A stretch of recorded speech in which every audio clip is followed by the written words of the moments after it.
हर हर महादेव। देवों के देव महादेव जी के चरण में प्रणाम करती हूँ। मेरा प्रणाम स्वीकार हो।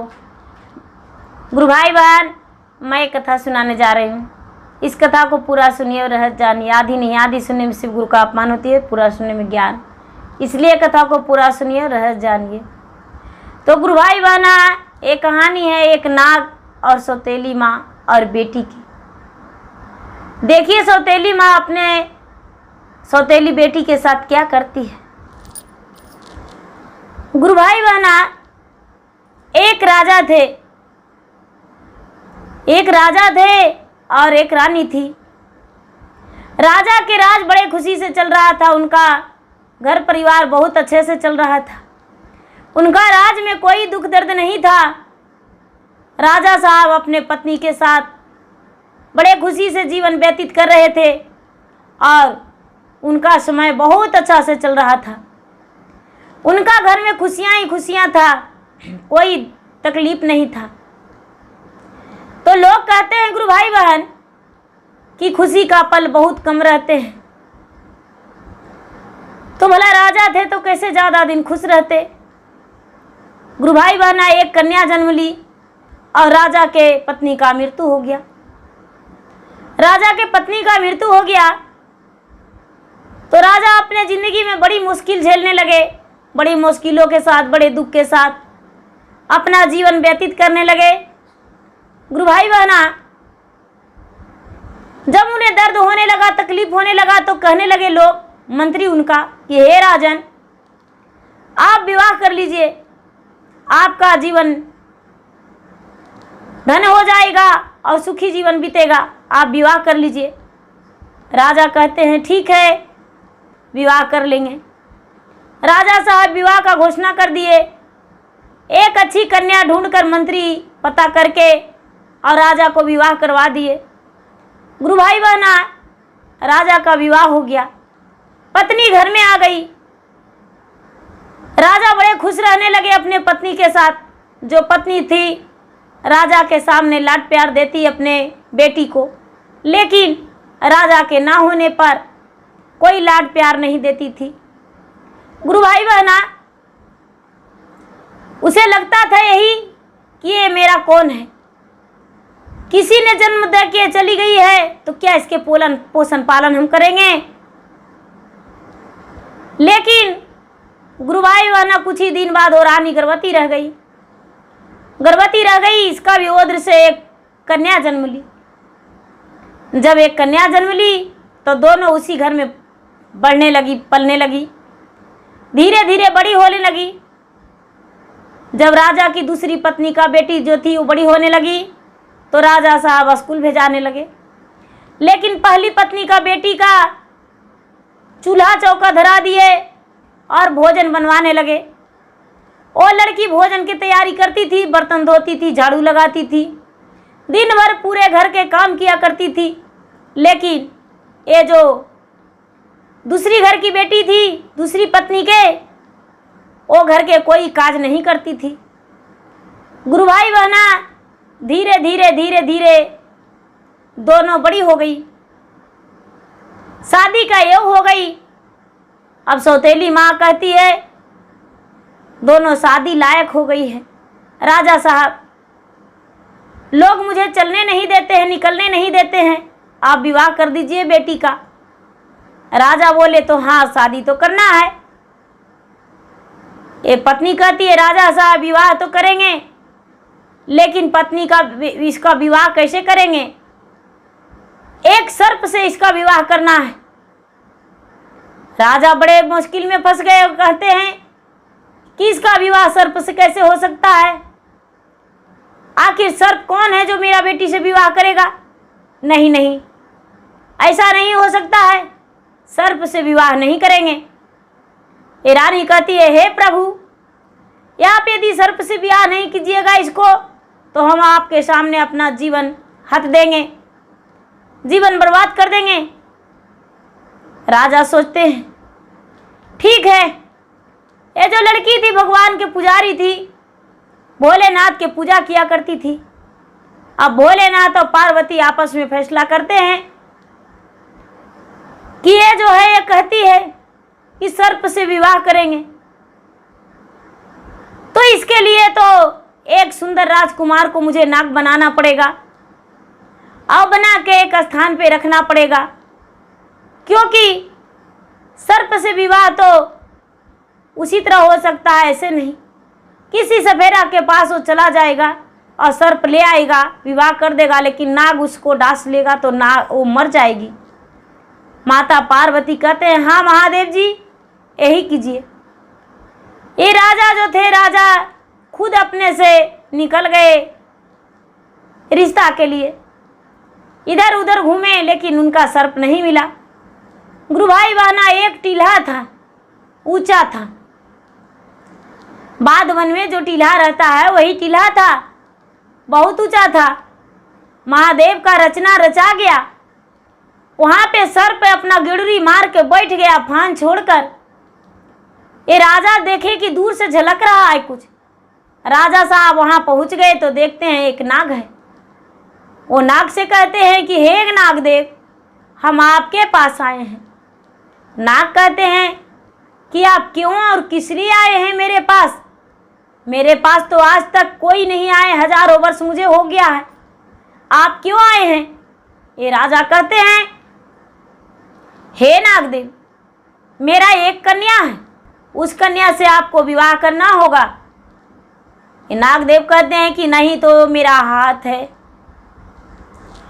नहीं में हई रामा हमरो जे हाथवा जी, अरे नहीं हाई पाऊँ हमार जी, अरे नहीं ओ में हई रामा हमरो जे घरवा जी, अरे नहीं हाई धन मोरा लक्ष्मी जी, कैसे में करवई जी राजा और कन्या से विवाहवा जी, अरे कैसे होए ते हो न करे गुजारा जी।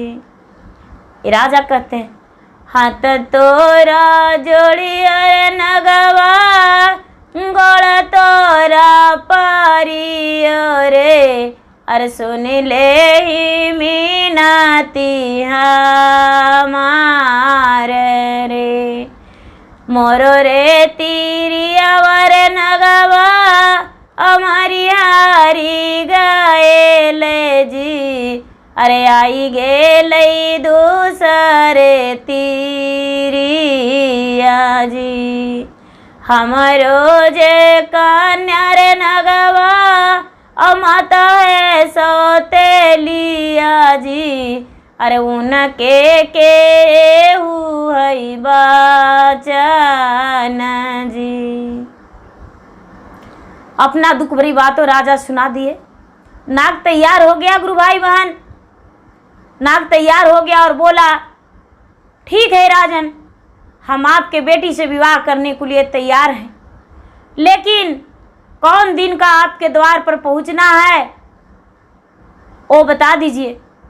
राजा साहब बोले, पूर्णिमा के दिन मेरे घर आ जाना है।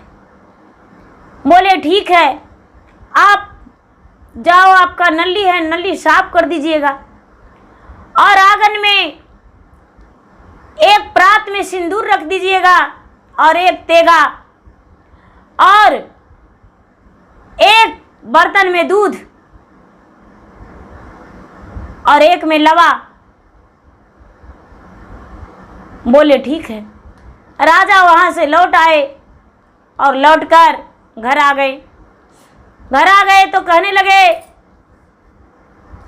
अपने पत्नी से कि बेटी का विवाह एक नाग से ठीक कर दिए हैं। बड़ा खुशी मिला उसे, बड़ा खुशी मिला और अपना बेटी का विवाह एक राजकुमार से तय कर दिए। दोनों का विवाह एक ही दिन। गुरु भाई बहना, बराती का दिन आ गया, अंतिम दिन, जिस दिन पूर्णिमा था, पूर्णिमा के दिन आ गया। राजा साहब पूरा सजावट किए। एक बेटी का, छोटी वाली बेटी का बारात पहले आ गया। पूरा बाजे गाजे था साथ में। दूसरी बेटी का विवाह, बहुत सारा लोग आए, ज़्यादा लोग नहीं आए, 5 ही व्यक्ति आए। 5 ही व्यक्ति आए और उनके साथ बहुत सारे दीप, झाड़ पटाखे वाला बहुत सारे थे, बाजे गाजे, लाइट बत्ती। सारा लोग कहने लगे राजा साहब के बड़ी बेटी का बारात आया है तो 5 ही लोग हैं, लेकिन बहुत सारे सजावट है, लेकिन दूल्हा कहाँ है? दूल्हा नहीं है। गुरु भाई बहना, सारा विध बिना दूल्हा का हो गया, सारा विध बिना दूल्हा का हो गया। बड़ी बेटी का गहना इतना चढ़ा, इतना चढ़ा, शंकर भगवान अपने ही हाथों से उसको गहना चढ़ाएं। वहां गणपति मौजूद थे, ब्रह्मा जी मौजूद थे, विष्णु जी और नारद मुनि, 5 वहां जन जुटे थे। अपने ही हाथों से महादेव गहना चढ़ाए उसको। देख के माँ को तो आंखें फटी के फटी रह गया। उसके लिए जो साड़ी चढ़ाए महादेव, वो तो हीरा और रतन जड़ा हुआ था, सोने चांदी से तैयार हुआ था। वैसा साड़ी चढ़ाए, देख कर वो पूरा लोग चकित थे, राजा भी चकित थे। गुरु भाई बहना, जब सिंदूर देने का समय आ गया तो ये नागराज क्या किए कि नल्ली के रास्ते से चले गए, और नल्ली के रास्ते से चले गए, अपने फन में तेगा उठा लिए, और तेगा में सिंदूर और फन में तेगा उठाकर और मांग भर दिए उस लड़की को। वो जो लड़की थी ब्याहता बन गई। लड़की देखी कि अरे मेरा विवाह एक नाग से, हे भोलेनाथ, आपके पूजा हम इसीलिए किए थे, इतना भक्ति इसीलिए करते थे जो मेरा विवाह एक नाग से हुआ। आंसू झरझर गिराने लगी। महादेव उसको कानों में स्वर देते हैं, हे कन्या रो मत, ये कोई नाग नहीं है, ये माया बनाया हुआ नाग है, ये राजकुमार है, तू सुखी जीवन बिताएगी, चिंता मत कर। राजा से नाग ने बोला, हे राजन, हम विवाह तो कर लिए, दूध लवा खा लिए, अब आपके घर से जा रहे हैं, उसी टीला के पास अपने कन्या को डोली रखवा दीजिएगा, हम अपना पत्नी को साथ लेकर चले जाएंगे। ये जो राजा थे, राजा ने 16 सिंगार बेटी को सब कुछ पहनवा उड़वा कर, गहना उना सब पहनवा दिए, और एक बेटी का विदा कर दिए, दूसरा बेटी का भी विदा की तैयारी कर दिए। वो जो 5 जन ब्रह्मा और विष्णु और शंकर जी और गणपति और नारद बाबा जो थे, सब चले गए। अब डोली और कहार भी भगवान भोलेनाथ लेकर आए थे। डोली कहार में लड़की बैठ गई, डोली कहार में लड़की बैठ गई। अब डोली कहार को उसी रास्ते पर, उसी जगह पे, उसी टीला के पास भेजा दिए राजा साहब। डोली कहार लौट गया। गुरु भाई बहन, वो लड़की अकेली खड़ी हो गई। वो नाग जो थे, नाग एक सुंदर राजकुमार बन गए। राजकुमार बन के और लड़की को हाथ धर लिए और बोले कि अब तुम्हें मेरा घर चलना होगा, चलो तू मेरे घर। जो राजकुमार था वो अपने डोली कहार से माता पिता के घर ले गया। माता पिता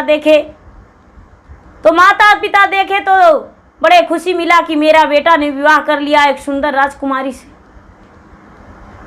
ये लड़की जब अपना ससुराल गई तो उसको ससुराल में उसके सास ससुर जेठ जेठानी जो भी घर में परिवार थे, सास जो थे, सास अपने बेटी से भी बढ़ के उसे प्यार दिए। उसकी जो ससुर थे, ससुर भी बहुत प्यार दिए। और उनका जो पति नागराज जो थे, उनका तो कहना ही नहीं, वो तो इतना अच्छे राजकुमार थे, एक राजा का पुत्र, कि ये लड़की का पता ही नहीं चला कि हम मायका में हैं या ससुराल में। मायका में तो थी तो दर्द था, दुख था, लेकिन जब ससुरा के गई तो ससुरा में इसका बहुत अच्छा खुशी जीवन बीतने लगा। गुरु भाई बहना, जब पटफेरों के लिए राजा साहब उसी टीले के पास गए हैं तो देखते हैं कि टीला के पास नहीं तो कोई नाग है, और नहीं तो नाग का मान है और नहीं तो वो टीला है। राजा छटपटा के इधर उधर खोजने लगे, लेकिन ये लड़की नहीं मिली और नहीं तो ये राजकुमार मिला, नागराज मिला। राजा साहब लौट कर आ गए, अपने पत्नी से बोले, लगता है मेरा बेटी को नाग ने मार दिया और बेटा मेरा बेटी मर गई। रानी ठठा ठठा के हंस रही थी और बोली कि हम तो यही चाहते थे, इसीलिए तो उसका विवाह नाग से करवाए। लेकिन ठठा ठठा के हंसी रही थी कि राजकुमार और राजकुमार की जो पत्नी राजा के बेटी दोनों द्वार लग गए और अंदर दोनों गए। राजा को नजर पड़ा तो अपने बेटी को गले लगा लिए। ये जो राजकुमार था, राजकुमार एक राजकुमार के रूप में, बेटी कहती, पिता पूछते हैं बेटी ये कौन है? बेटी बोली, पिताजी आप नहीं जानते हैं, वही नागदेव हैं राजकुमार। पिताजी, माँ तो सोची थी कि एक नाग से विवाह करके इसका अंतिम यात्रा पर पहुंचवा दें, लेकिन नहीं पिताजी, वैसा नहीं हुआ। ये मेरे पति भगवान भोलेनाथ की कृपा से एक राजकुमार हैं और मुझे एक राजकुमार से शादी हुआ है। माया रूपी भगवान भोलेनाथ इसे नाग बना दिए थे और नाग बन के ये आपके घर आए थे और मेरा मांग भर के चले गए। पिताजी मेरे घर आइएगा ज़रूरी, मेरा घर बहुत अच्छा परिवार है, मेरे सास हैं, ससुर हैं, जेठ हैं, जेठानी हैं और मेरे ननद भी हैं, दाई हैं, दासियां हैं, बहुत बड़ा मेरा राजमहल है। राजा ऐसा सुनकर बड़े खुश हो गए। लेकिन गुरु भाई बहना, रानी का बहुत दर्द हुआ और बहुत दुख हुआ कि अरे इसका विवाह एक नाग से किए, लेकिन नाग नहीं, एक राजकुमार निकला। कोशिश करते थी कि इसे मार दे, लेकिन भगवान भोलेनाथ की भक्त जो शिष्य थी, इसलिए उसे कुछ नहीं कर पाई और वो बेचारी खुशी खुशी अपना ससुरा के फिर से लौट गई और अपना ससुराल में खुशी जीवन बिताने लगी और सब परिवार के साथ घुल मिल के रहने लगी। और उसका जो था, उसका बेटी का धीरे धीरे गुरु भाई बहना बहुत गरीबी हालत हो गया। इतना गरीबी हालत हो गया कि राजा से रंग उनका परिवार बन गए। माँ के पास आती थी और रोती थी, गिड़गिड़ाती थी। माँ ने उसे खाने के लिए चावल और पहनने के लिए वस्त्र दिया करती थी, तब उसका गुजर बसर चलता था। सारा लोग हंसने लगे, राजा साहब आप अपने छोटे कन्या का विवाह किए राजा महाराजा के यहाँ, और बड़ी कन्या के विवाह किए राजकुमार के साथ, नहीं एक नाग के साथ। लेकिन बड़ी कन्या जो है आपकी आती है तो एक रानी महारानी की तरह आती है और छोटी कन्या जो आती है नौकरानी की तरह। राजा साहब ऐसा क्यों? राजा कहने लगे, ऐसा इसलिए हुआ कि जो हमारी पत्नी है वो सोची थी कि मेरा बड़ी बेटी का दुख हो, लेकिन भगवान भोलेनाथ के वो पुजारी थी तो भगवान उसे दुख नहीं देकर खुशी दिए, इसीलिए उसका जीवन जो है खुशी बीत रहा है।